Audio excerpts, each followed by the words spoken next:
Let's move to the next chapter.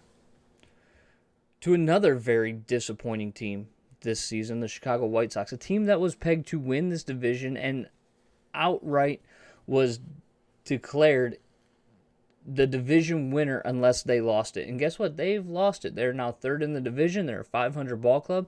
Have dealt with some very, impactful injuries. But a very, very disappointing season if you are a Chicago White Sox fan. The games are occurring in Chicago. We got 3 games, Friday, Saturday, and Sunday.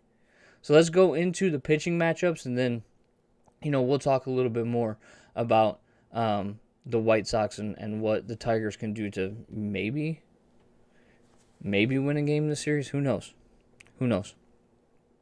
Game 1, Friday, 7:10. Old buddy, Van Man, Daniel Morris is going to make his season debut for the Tigers. Now, he was not with the Tigers. We signed him to a minor league contract a few weeks ago. He has 30 innings pitched on the season, has a 6.90 ERA, but a 5.59 FIP. So he's pitched a little bit better than what his ERA would indicate. He does have a 12.9 K per 9 innings, which about 13.9 is pretty high. But also astronomically high is his 6.3 walks per 9 innings. So it could be a very long game, especially when he's facing off against Michael Kopech, who's 4-8 with a 3.38 ERA. He strikes out about 7, almost 8 per 9 innings, but he also walks about 4 per 9 innings. And he has a 4.63 FIP, so he's pitching just slightly worse than what his ERA would indicate. That's game 1. Game 2, Matt Manning is going to be facing off against Lucas Giolito.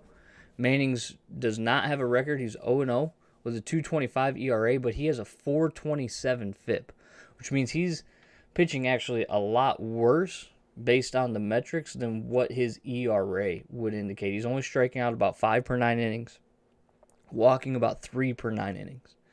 Lucas Giolito, on the other hand, has a 4.91 ERA, but a 4.28 FIP. Strikes out about 10 per 9 innings and is walking about 3.5 per 9. He has an astronomical batting average on balls in play at 353. Game 3, Sunday at 2:10, Tyler Alexander is going to face off against Lance Lynn. And listen, Tyler Alexander has been a very effective starting pitcher since he's gotten into the rotation. He's got a 3.83 ERA. He's only striking out about 5 per 9 innings, but he's only walking about 2 per 9 innings. He has a 3.99 FIP. Lance Lynn has a 5.88 ERA, strikes out about 9 per 9 innings, and walks about 2 per 9 innings. He's got a 3.10 batting average on balls in play and a 4.63 FIP. So he's pitching actually better than what his ERA would indicate. But the reality is this is one of those series where you just have no idea what you're going to get from either ball club. The Tigers could go out and light the world on fire and just add more disappointment to the White Sox season. Or the White Sox could go out and dominate a team that they're better than. They're going to be without Tim Anderson, who's out with surgery.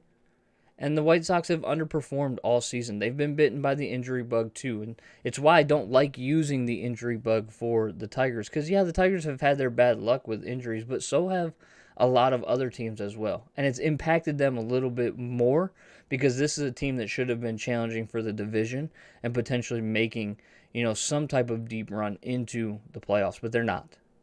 They're not. They will be lucky to even sniff the playoffs at this point with teams like the Orioles overperforming and teams like the Mariners doing what they're doing. I mean, that game that the Mariners had against the Yankees were 0-0 going into the bottom of the 13th inning.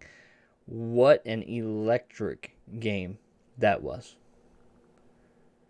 But as we've said, the Tigers are the third worst team in baseball, and you just don't know what you're going to get on a nightly basis. So what are some keys to this series that we could look at? You got to have good at-bats. Luckily, the Tigers are missing Dylan Cease this go-round, who is just pitching lights out lately. You got some high strikeout rates, right? Kopech is striking out about 8. Giolito striking out about 10. Lance Lynn striking out about 9 per 9 innings. The Tigers averaged 13 strikeouts in this last series with the Cleveland Guardians per game.